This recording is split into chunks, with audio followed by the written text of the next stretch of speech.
Hey kids, it's your mum and dad. We had a very interesting day today, but it started with rice bubbles for breakfast. We got ready and we made our way to Dream World. But the electricity was out absolutely everywhere.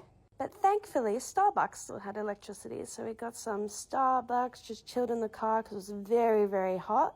And then we made our way to Dream World and we drove past all the theme parks. We saw the hyper coaster, which we absolutely love. It's one of the best roller coasters. But because of the electricity being out, the traffic was absolutely insane. Nobody was respecting anyone. Everyone was just going when they felt like it. It was so scary. But we made our way to Dream World alive, thankfully. But then we were told Dream World was closed, which was very sad. We had to make our way back home. And we saw all the aftermath of the Christmas storm with trees completely pulled out of the ground. But because we were so close to Surfers Paradise, we just decided to pull in there for the morning.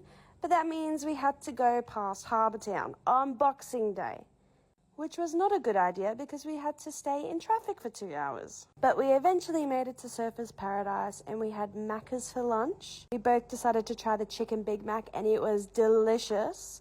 And then we went for a little shop into all of our favourite shops again. We found a City Beach outlet store as well.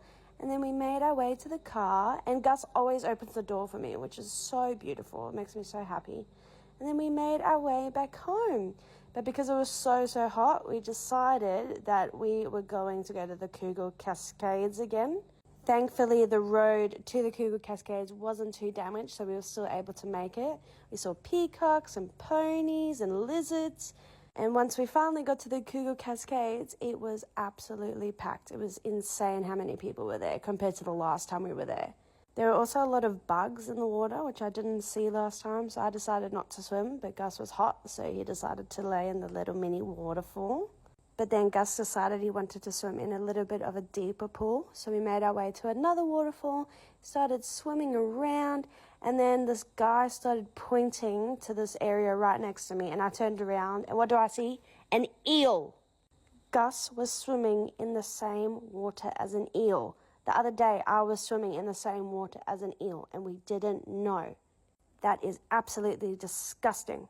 Gus had no idea what I was freaking out about, but I was telling him to get out of the water, so he did. But he never ended up seeing the eel because it swam away. Luckily, I got video of it, so everyone can believe me that I saw a disgusting eel. And then we just decided to pack up, go home, because it was just too hot and too crowded. Then we decided to have our pork sandwiches, which is the pork we had during Christmas. Gus stole me another flower, and by the time we got home, the electricity still was out. Thankfully, we still had hot water and lighters to light the gas stove, and we had spaghetti for dinner and went to bed. Good night.